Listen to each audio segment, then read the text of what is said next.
Assalamualaikum warahmatullahi wabarakatuh. Di sini saya akan menceritakan kasus tentang etika pada PT Garuda Indonesia dan memberikan solusinya. Untuk memenuhi ujian akhir semester pada mata kuliah Etika Bisnis. Sebelumnya perkenalkan, nama saya Oki Yuda Pratama, NPM 21120104000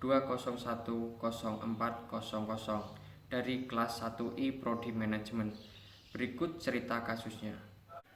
PT Garuda Indonesia, maskapai penerbangan nasional pertama dan terbesar di Indonesia yang berdiri pada tahun 1949. Garuda Indonesia telah melakukan revitalisasi dan restrukturisasi berskala besar untuk operasi dan armadanya.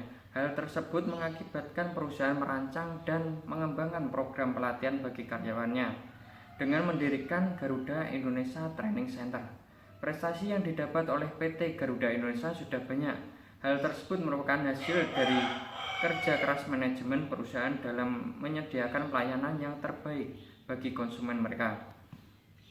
Dalam melakukan pelayanan tersebut, Garuda Indonesia selalu berusaha menjunjung tinggi prinsip etika bisnis yang dirumuskan dalam bentuk serangkaian prinsip, etika, dan tata nilai perusahaan yang dijadikan acuan dalam mengelola dan melaksanakan kegiatan bisnisnya.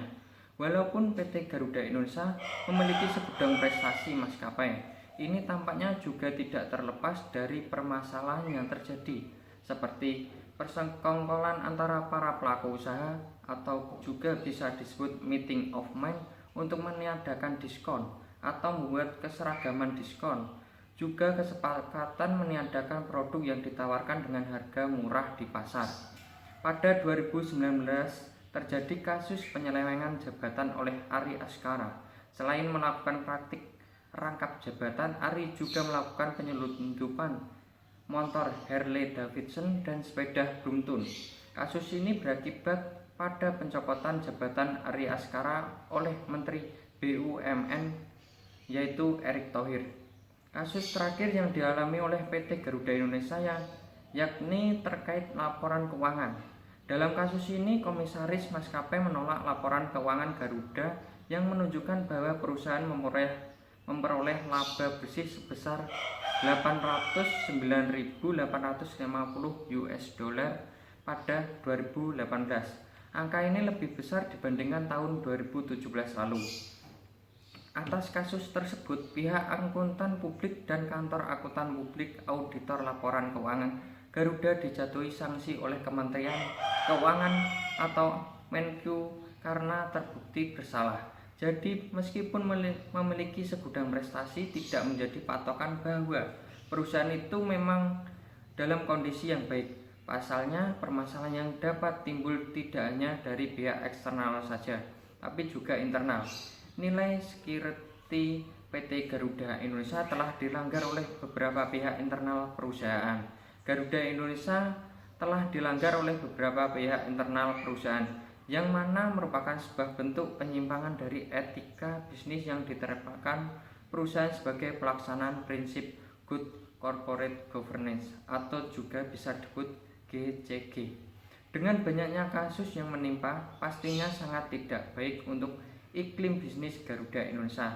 Kedepannya, harga saham akan berpengaruh dan citra baik yang sudah mereka bangun bertahun-tahun lamanya akan menjadi sia-sia. Untuk itu, peran etika bisnis sangat berpengaruh di sini dan perlu diterapkan perbaikan internal manajemen Garuda Indonesia, khususnya terkait mengimplementasikan etika bisnis dalam praktik bisnis mereka.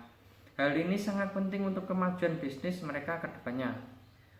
Solusi dari masalah yang terjadi di PT Garuda Indonesia adalah perlunya penerapan tinggi prinsip Good Corporate Governance atau juga bisa disebut GCG yang diimbangi dengan dilaksanakannya etika bisnis dalam praktik bisnis di PT Garuda Indonesia dan perlunya perbaikan internal manajemen PT Garuda Indonesia.